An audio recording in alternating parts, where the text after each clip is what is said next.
Arangkada.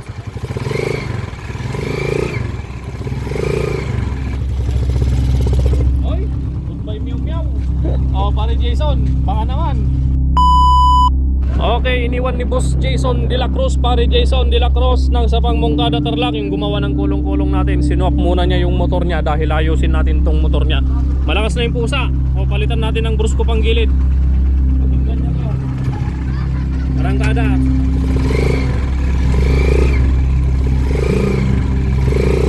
Ayun. So kapag umarangkada, may meow meow, panggilid yon yung mga gear. Kapag naka-neutral, walang meow meow. Kapag umarangkada ka lang.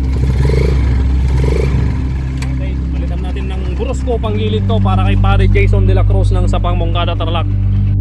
Okay, natanggal na natin yung sidecar mga kabro ni pare Jason. Ito na yung motor niya na malakas ang meow meow pag umaarangkada, lalong lalo na sa primera. Itong papalitan natin TMX 155 tong motor niya. Yung ipapalit nating brusko panggilid, same gear ratio lang din dito sa TMX 155. 70, 21T sa drive gear at 30-70 sa oil pump gear. Okay, same gear ratio lang. Ang magiging kwan lang naman nito yung benepisyo ng pagpapalit ng brusko panggilid mga kabro, lalong lalo na sa TMX 155 naman.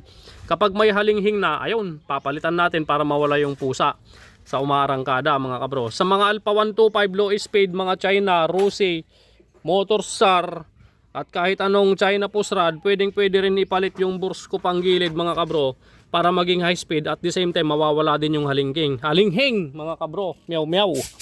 Okay, ito na yung ikakabit nating panggilid na brusko dito sa motor ni pare Jason. Ayan o.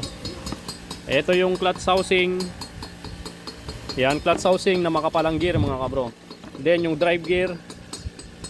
Ayan. Tapos yung oil pump, ito lang ang gagamitin natin dyan. Yung gear lang ang ikakabit natin dyan. Hindi na natin gagamitin yung kasamang oil pump.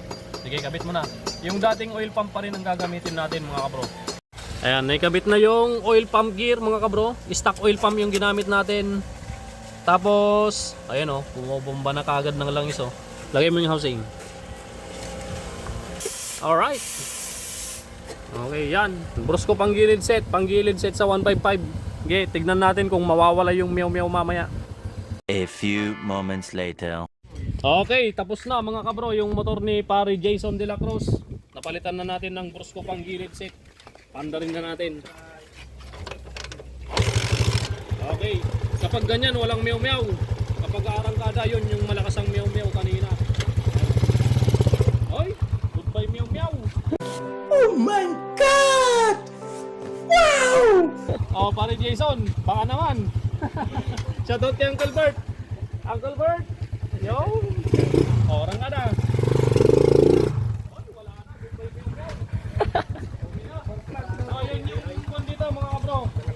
Yan yung benefits kapag mo yung motor nyo, kapag umarangkada may meow meow na. Yun ang benefits ng brusko panggilid set mga kabro. Ayan, napakaganda oh. Ganda ng minor. Alright, wala nang meow meow, kabit na natin sa sidecar nya. Ayan.